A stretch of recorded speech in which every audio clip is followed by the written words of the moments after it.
Hello दोस्तों, मैं मोइनुद्दीन एक बार फिर से एमडीएस क्लासेस में आपका स्वागत करता हूं। अपने टाइम डिस्टेंस एंड स्पीड के रिलेटेड प्रॉब्लम सॉल्व कर रहे थे, उसी कड़ी में हम आगे बढ़ते हैं और क्वेश्चन हम 35 देख रहे हैं। 10 बजे एक चोरी हुई और पुलिस ने 1 बजे चोर को पकड़ना शुरू किया। ज्ञात करो कि कितने घंटों में चोर पकड़ा जाएगा अगर चोर और पुलिस की चाल क्रमशः 42 किलोमीटर प्रति घंटा और 49 किलोमीटर प्रति घंटा है। तो अब देखिए, रात को 10 बजे यहाँ चोरी होती हैं और फिर 1 बजे के बाद में 10 बजे चोरी होती हैं और 1 बजे तक चोर यहाँ पहुँच जाता है, यानी 3 घंटे में यहाँ पे आ जाता है। तो चोर की जो चाल है वो 42 किलोमीटर प्रति घंटा है। तो ये दूरी कितनी हो जाएगी, वो 42 इंटू 3 कर लेंगे तो ये डिस्टेंस चोर ने कवर की। अब पुलिस को पता चलता है कि भाई 1 बजे पुलिस को पता चलता है कि हाँ चोरी हुई है और वो इसके पीछे भागना शुरू करता है।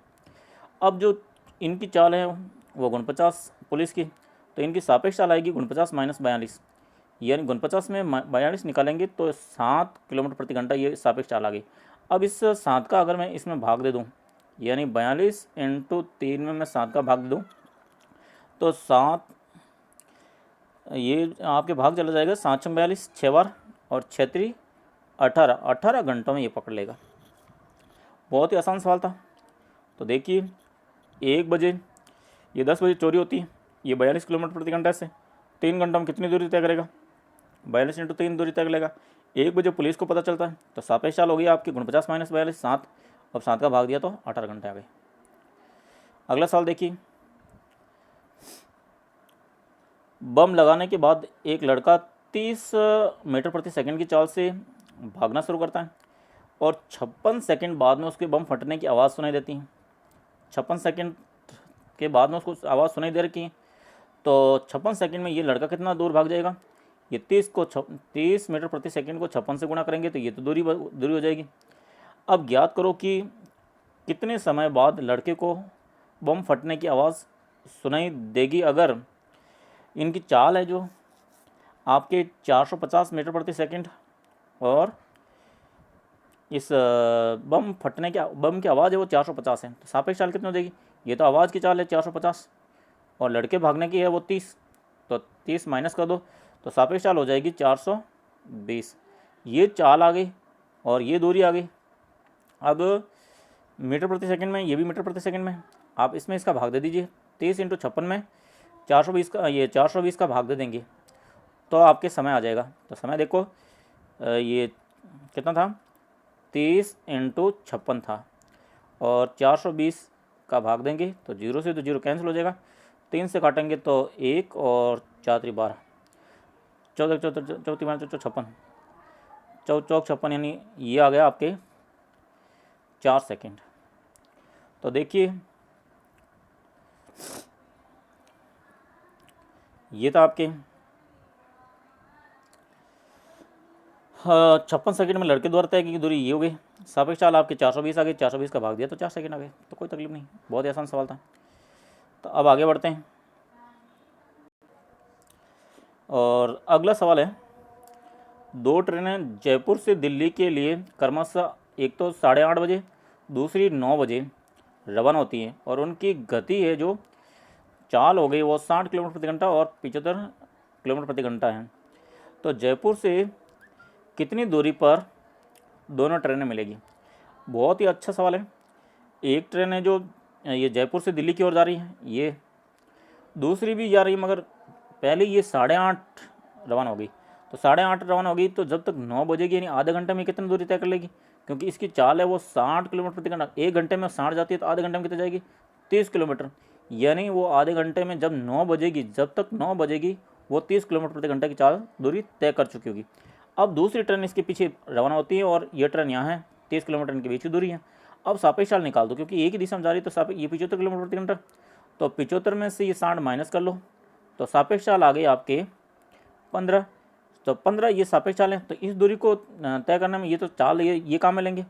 तो 30 में आप क्या करेंगे, 15 का भाग दे देंगे। तो 15 का भाग देंगे तो 15 दूनी 30 यानी 2 घंटे। तो 2 घंटे में ये पकड़ लेगी। कौन सी ट्रेन, पीछे वाली ट्रेन है वो 2 घंटे में पकड़ लेगी, यानी 9 बजे रवाना होगी तो 11 बजे पकड़ लेगी। अब जयपुर से कितनी दूरी होगी, अब जयपुर से जो पीछे ट्रेन चलती है 75, वो 2 घंटे में कितनी दूरी तय करेगा, 75 इंटू 2 से गुणा कर लो तो 150 किलोमीटर की दूरी तय कर लेगी। तो ये देखो बहुत ही नॉर्मल सवाल होता है।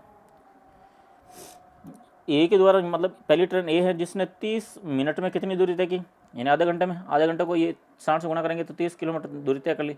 अब इनकी सापेक्ष चाल कैसे निकालोगे, 75 में से 60 निकालेंगे तो ये 15 सापेक्ष चाल आ गई। सापेक्ष चाल का इस दूरी में भाग दे देंगे तो पकड़ने में लगा समय आ जाएगा 2 घंटा।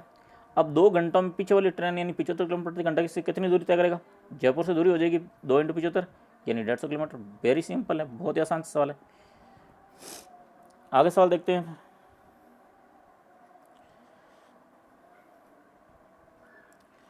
ये आपके 39 है।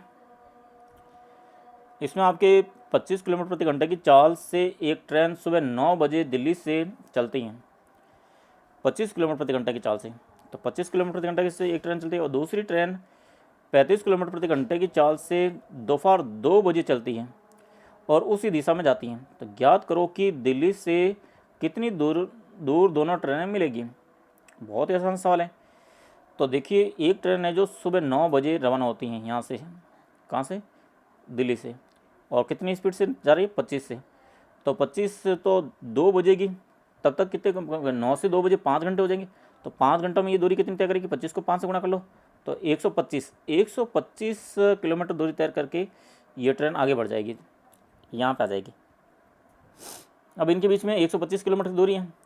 अब इसकी सापेक्ष चाल, अब जिस समय 2 बजेगी उस समय ट्रेन, ये पहली वाली ट्रेन यहाँ है, दूसरी ट्रेन यहाँ से रवाना होती है, इनके बीच की दूरी 125 है। अब सापेक्ष चाल निकाल दीजिए। दूसरी जो ट्रेन है वो 35 किलोमीटर प्रति घंटे से रवाना होती है, तो 35 में से ये 25 निकाल देंगे तो सापेक्ष चाल आ जाएगी 10 किलोमीटर प्रति घंटा। और अब 125 में अगर 10 का भाग देंगे तो पकड़ने में लगा समय आ जाएगा। तो 125 में मैंने 10 का भाग दिया तो 5 से काटेंगे तो 25/2 आ जाएगा, 25/2 यानी 12.5 घंटे। 12.5 घंटे में ये पकड़ लेगी। ये देखो सापेक्ष चाल आ गए, पकड़ने में लगा समय 12.5 घंटे। अब वो कह रहा है कि वो स्थान दिल्ली से कितनी दूर होगा, तो 12.5 घंटे में 35 जो पीछे रवाना हुई वो कितना, ये 35 किलोमीटर प्रति घंटे, 1 घंटे में 35 चलती है, तो 12.5 घंटा यानी 25/2 में कितनी चलेगी। इनको हम ये घंटा टाइम लग जाएगा। तो ये आपके देखो दिल्ली से दूरी होगी वो 35 इंटू 25/2 करेंगे, इनको गुणा करके 2 का भाग देंगे तो इस प्रकार से 437 सही किलोमीटर दूरी आ जाएगी। बहुत ही आसान सवाल था। इसी प्रकार से एक और सवाल ले लेते हैं।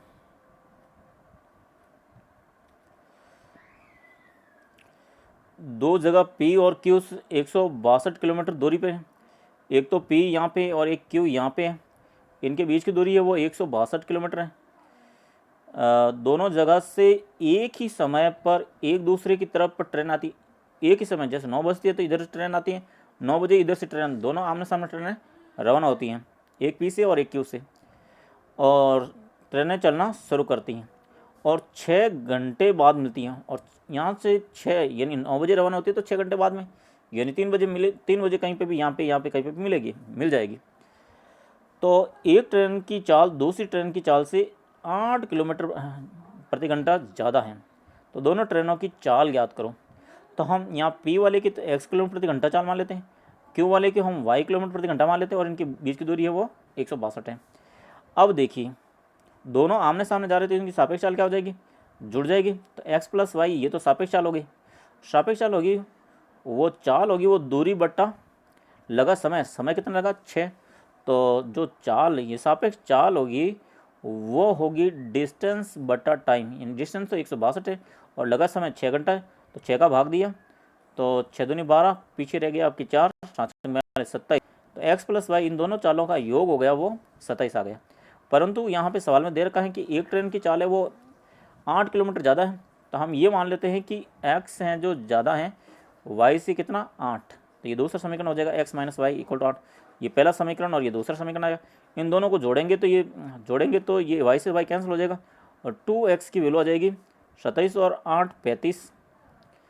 तो x की वैल्यू आ गई, x हो गया 35/2, यानी इस ट्रेन की चाल हो गई 35/2 यानी किलोमीटर प्रति घंटा, यानी 17.5 किलोमीटर प्रति घंटा। अब आप क्या करोगे, इस 27 में से माइनस निकाल सकते हो। एक ट्रेन की तो चाल आ गई 35/2। अब आप इसमें से किसी में भी मान रख दो x का मान यहाँ रख देंगे तो y का मान आ जाएगा आपके 27 माइनस 35/2, तो इनको एलसीएम लेंगे तो 57 माइनस 35/2। अब 54 में से 35 निकालेंगे तो 19/2 ये आ जाएगा। तो इस प्रकार से दोनों टर्न की चाल आ जाएगी। आज के लिए काफ़ी है, फिर मिलते हैं कल।